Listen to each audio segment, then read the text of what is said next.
Despite an increase in Uganda's resource envelope as reflected in the national budget from 7 trillion shillings in 2008 to 28 trillion in 2017, people's living standards seem not to change.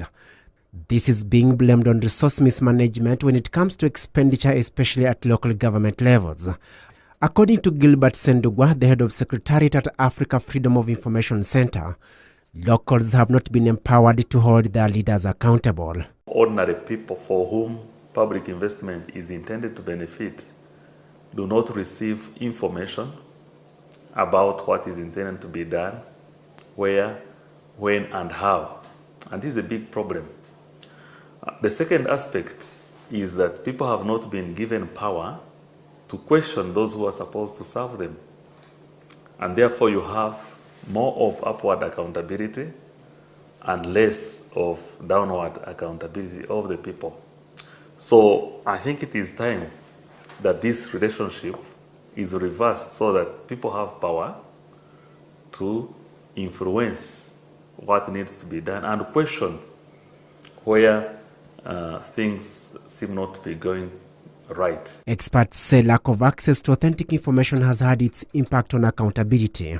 Billions of shillings are allocated to different sectors to offer services like roads and health facilities, but in most cases it has not been accounted for, thus undermining the value for money and lack of citizen confidence in government. The second aspect is a resignation of the population that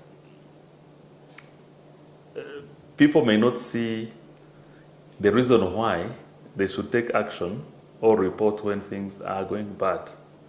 You need really the population to be on board. You cannot afford to serve a population that does not trust you.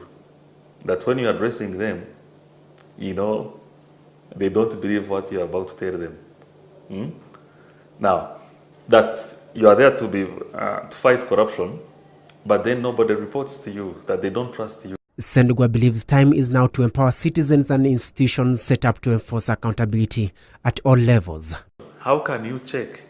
How can you oversee that something goes well if you don't have information about it? So we believe that if these accountability measures, the health unit management committees, the school management committees, the various committees at different levels of government, starting from law going up, if they are really empowered and capacitated, they can make a huge difference. Again, as you can see, access to information is vital for them to execute this work. So, without these efforts to minimize the risk of undermining the value for money in public expenditure, Sendugwa says achieving the set objectives as underpinned in the National Development Plan may be a nightmare. Samporo Nahaima, NBS, Live at 9.